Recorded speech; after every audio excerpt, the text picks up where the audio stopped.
স্বামীর মতো অমূল্য সম্পদ পৃথিবীর মধ্যে একজন নারীর লাই আর কোনো কিছুই নও।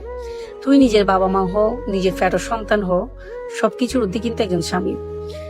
হয়তো শুনতে খারাপ লাগিলেও বাবা মা একজন নারীরে 20 থেকে 25 বছর লালন পালন করে, কিন্তু স্বামী আমৃত্যু পর্যন্ত যতক্ষণ কিনা তার কণ্ঠের মধ্যে পরাণ থাকে, হষ্ট করি হইলিও বিক্ষে করে হইলিও বইবের কিন্তু নিঃস্বার্থভাবে ভালোবাসি এবং লালন পালন করে যায়। আর যে একজন সন্তান জন্ম দিই আর মধ্যে হইতে সন্তানের মারারে বুড়ো হালে বাদ দেবো কিনা। তোমার সন্তানও যে তোরা ফালাই যায় গুই, কিন্তু তোমার স্বামী তোরা কোনোদিন ফালা যেত না। স্বামী বৃদ্ধ বয়স পর্যন্ত হামাইত নফাইলিও, ফুয়া সন্তান তোর নসালিও, আতো লাঠি লইলিও বিক্ষে মাগিলেও তোরা হাবাইব। ই হইলে অতিব একদম বাস্তব কথা। উগ্র মাই ফললে স্বামীর মতো অমূল্য পৃথিবীর মতো আর কিছুই হইতে না পারে। স্বামী গাইলো দে, শাসন করে বুকুতো টানি লয়। একজন স্বামী বউ বাচ্চালে সারা জীবন পরিশ্রম করে শুধুমাত্র নিজের বউ বাচ্চা করে ভালো লাগি বললে। তো ভগবান হাসে প্রার্থনা করি প্রতিটা স্বামী প্রতিটা নারী জীবনের মধ্যে আজীবন সুস্থভাবে বাঁচিত।